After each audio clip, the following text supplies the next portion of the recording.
የሚነድለት መላእክት የሚያመሰግኑት በክብርና በልዕልና የሚመጣበት ምጽአቱ ነው።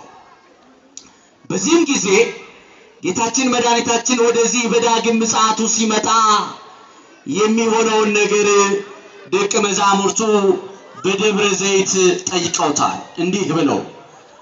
እርሱም አለ የማቴዎስ ወንጌል ምዕራፍ 24 ቁጥር 3 ላይ እርሱም በደብረ ዘይት ተቀምጦ ሳለ ደቀ መዛሙርቱ ለብቻው ወደ እርሱ ቀረቡና ንገረን፣ ይህ መቼ ይሆናል?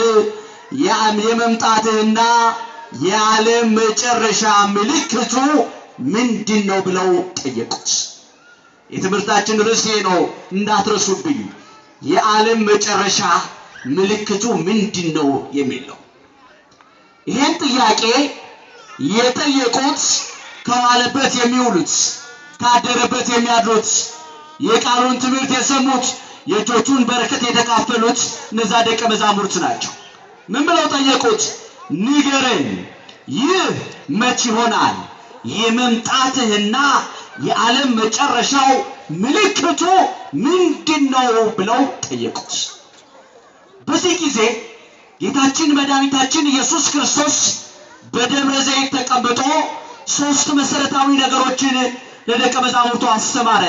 የመጀመሪያው ቅድመ ምጽአት ዓለም ምን እንደምትመስል አስተምሯቸዋል። ሁለተኛው ጊዜ ምጽአት ዓለም ምን እንደምትመስል አስተምሯቸዋል። ሶስተኛው ድህረ ምጽአት ከምጽአት በኋላ የዓለም መልኳና ሁኔታዋ ምን እንደሚመስል ለደቀ መዛሙርቱ አስተማራቸው። ክርስቲያኖች ጌታችን መድኃኒታችን ኢየሱስ ክርስቶስ በደብረ ዘይት ሌላኛው ዓለሙ ነበረች። ለክርስቶስ ሁለት ዓለማት አሉት። የመጀመሪያው ዓለም የእናታችን የእመቤታችን የቅድስተ ቅዱሳን የንጽሕተ ንጹሐን የድንግል ማርያም ማህፀን ነው። 9 ወር ከ5 ቀን ማህፀኗን ዓለም አድርጎ የኖርበት የመጀመሪያው ዓለም ይሄ ነው። ሁለተኛው በዚህ ምድር 33 ዓመት ከ3 ወር ተመላልሶ በሚያስተምርበት ጊዜ ጌታችን መድኃኒታችን ኢየሱስ ክርስቶስ ቀን ቀን በምኩራብ በተለያየ መንደሮች ውስጥ በኢየሩሳሌም እየዞረ ወንጌል ያስተምር ነበር። ደግሞ ምሽት ላይ በደብረ ዘይት ተራራ ላይ ወጥቶ ጸሎት ይጸልይ ነበር። ኤሊዮን በተባለ ዋሻም በዛው በደብረ ዘይት ያርፍ ነበር። ደብረ ዘይት ዝም ብሎ ተራራ አይደለም።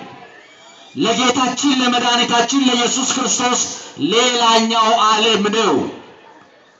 በመጽሐፍ ቅዱስ ብዙ ተራሮች አሉ። የመጀመሪያውና ዋነኛው ግን በአዲስ ኪዳን የደብረ ዘይት ተራራ ነው። ቅድም አባታችን በቅዳሴው መሃል ላይ እንዳስተማረው ደብረ ዘይት ትርጓሜው ከፍ ያለ ተራራ፣ ደብር የሚለው ተራራ ከፍታ ቦታ፣ የምድር ከፍ ያለች ቦታ ደብር እየተባለ ይጠራል። ዘይት ደግሞ የተባለው የወይራ ዛፍ የመላበት ተራራ ማለት ነው የደብረ ዘይት ተራራ። በዚህ ተራራ ላይ ተቀምጦ ሳለ ደቀ መዛሙርቱ ይህን ጥያቄ ጠየቁት። የዓለም መጨረሻ ምልክቱ ምንድነው አሉት። በዚህ ጊዜ እንዲህ አላቸው። ኢየሱስም መልሶ እንዲህ አላቸው፣ ማንም እንዳያስታችሁ ተጠንቀቁ። እስቲን ቃል ከኔ በመቀጠል ተናገሩ። ማንም በሉሲ እንዳያስታችሁ ተጠንቀቁ። በጣም መሰረታዊ ነገር ነው የነገራቸው። አልዘረዘረላቸውም። እንዲህ እንዳይሆናል አላላቸው። የመጀመሪያ መግቢያው ማንም እንዳያስታችሁ ተጠንቀቁ። ለምን? አሳቹ ብዙ ነው። ቅድመ ምጽአትን ነው እየነገራቸው ያለው። ማንም እንዳያስታችሁ ተጠንቀቁ። እኔ ክርስቶስ ነኝ እያሉ በስሜ ይመጣሉና ብዙዎችንም ያስታሉ አለ። በጣም ይገርማል። ቅድመ ምጽአት ክርስቶስ ከመምጣቱ በፊት እኔ ክርስቶስ ነኝ እያሉ በስሜ ይመጣሉ አለ። በዚህ በማቴዎስ ወንጌል ምዕራፍ 7 ላይም ጌታችን መድኃኒታችን ኢየሱስ ክርስቶስ አስቀድሞ ለደቀ መዛሙርቱ የነገራቸው ነገር አለ። ምን እያለ? በስማችሁ እኔ ነብይ ነኝ እያሉ፣ እኔ ሐዋርያ ነኝ እያሉ፣ እኔ ወንጌላዊ ነኝ እያሉ ይመጣሉ ብሎ በማቴዎስ ወንጌል ምዕራፍ 7 ነግሯቸው ነበር። አሁን ግን የዓለም መጨረሻ ምልክቱ የሚሆነው ምንድነው ብለው ሲጠይቁት እኔ ራሴ አስቀድሞ ነብይ ነኝ እያሉ፣ ሐዋርያ ነኝ እያሉ፣ ወንጌላዊ ነኝ እያሉ፣ ነብይ ገሌ ነኝ እያሉ ይመጣሉ። ያ ይሆናል።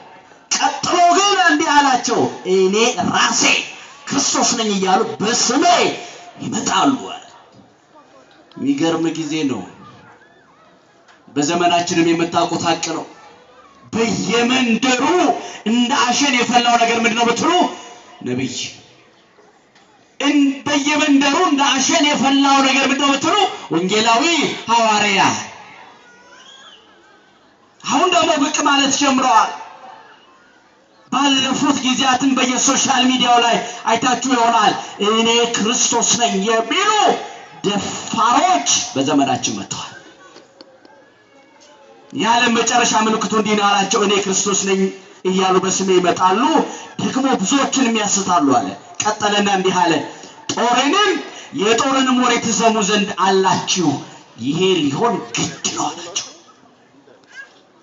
ምንድነው በዓለም ላይ ያልሆነው? የትኛው ዓለም ላይ ያልተዋጋው? ተውት ዓለሙን። በሀገራችን በኢትዮጵያ ያልሰማነው ያላየነው የጦር ዜና የትኛው ነው? ባዕድ ሳይገባብን፣ ባዕድ ሳይመጣብን እርስ በራሳችን ስንት ተዋጋን። አሁንም እየተዋጋን ነው ያለነው። የትንቢት መፈጸሚያዎች፣ የምጽአት ቃላት መፈጸሚያዎች ሆነናል። የጦርንም ወሬ ትሰሙ ዘንድ አላችሁ፣ ይህ ሊሆን ግድ ነው አለና ዳሩ ግን አትደንግጡ፣ ይህ መጨረሻው ገና ነው። ሕዝብ በሕዝብ ላይ፣ መንግስትም በመንግስት ላይ ይነሳል። ረሃብና ቸነፈር፣ የምድር መናወጥ በልዩ ልዩ ስፍራ ላይ ይሆናል። እነዚህ ሁሉ የምጥ ዳር መጀመሪያዎች ናቸው። ቅድመ ምጽአት ይሄ ነው። ይሄ ያስተማራቸው ምን እያለ? መንግስት በመንግስት ላይ፣ ሕዝብ በሕዝብ ላይ ይነሳል። አላየነውም? በሀገራችን አላየነውም? በዓለማችን?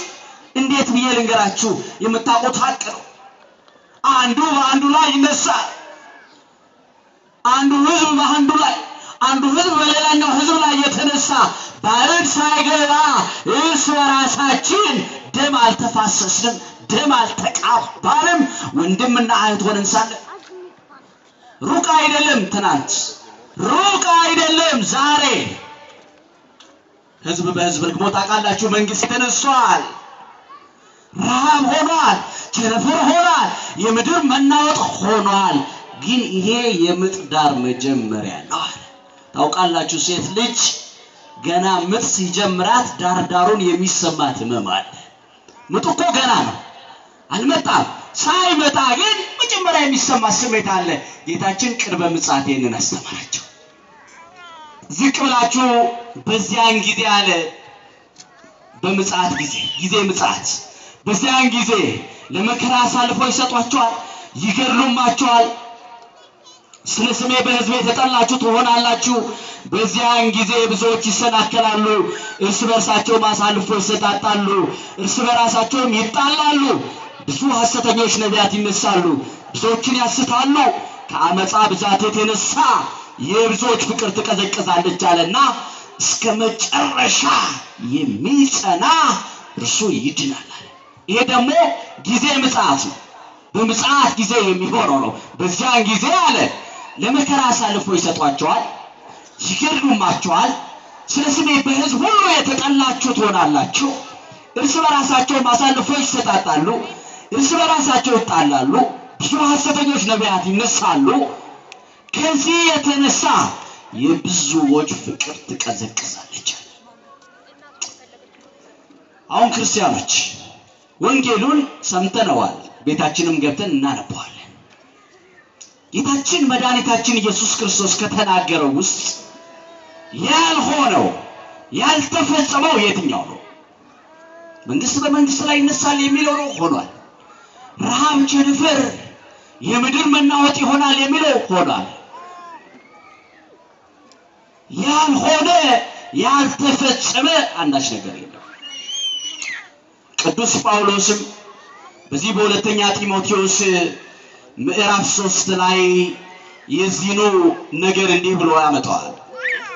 የሁለተኛ ጢሞቴዎስ ምዕራፍ 3 ከቁጥር 1 ጀምሮ እንዲህ ይላል፣ ነገር ግን በመጨረሻው ቀን የሚያስጨንቅ ዘመን እንደሚመጣ ይህንን ወቅ ሰዎች ራሳቸውን የሚወዱ ይሆናሉ፣ ገንዘብን የሚወዱ ይሆናሉ፣ ትዕቢተኞች ይሆናሉ፣ ተሳዳቢዎች፣ ለወላጆቻቸው የማይታዘዙ፣ ቅድስና የሌላቸው፣ ፍቅርን የማይሰሙ፣ እርቅን የማይሰሙ፣ ሐሜተኞች፣ ራሳቸውን የማይገዙ፣ ጨካኞች፣ መልካም የሆነውን የማይወዱ፣ ከዳተኞች፣ ችኩሎች፣ በትዕቢት የተነፉ፣ ከእግዚአብሔር ይልቅ ተድላን የሚወዱ ይሆናሉ። የአምልኮ መልክ አላቸው፣ ኃይሉን ግን ክደዋል። ከእነዚህ ደግሞ ራቅ ያለው ቅዱስ አያችሁ። በመጨረሻው ቀን የሚያስጨንቅ ዘመን እንደሚመጣ ይህንን ወቃልና ደግሞ የኛን ባህሪ ተነተነው። ቅድም የማቴዎስ ወንጌል ምዕራፍ 24 ላይ ያየነው ዓለም ነች፣ በዓለም ያለው ሁኔታ ነው። አሁን ደግሞ እያንዳንዱ ሰው በግለሰብ ደረጃ ጠባያችን እንዴት ይሆናል በመጨረሻው ዘመን ቅዱስ ጳውሎስ ያስቀምጠው። ጠባያችን በግላችን በውስጣችን እንደዚህ እንሆናለን።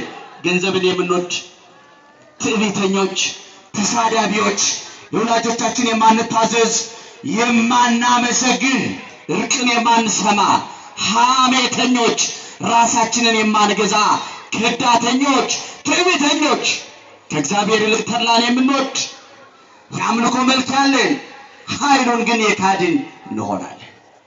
እስቲ ከዚህ ውስጥስ ወደ ውስጣችን እንመልከት። እኔም ራሴን ልይ፣ እናንተም ክርስቲያኖች ራሳችሁን እዩ። ከዚህ ቅዱስ ጳውሎስ ከዘረዘረው ውስጥ እኔና እናንተን የማይገልጠው የትኛው?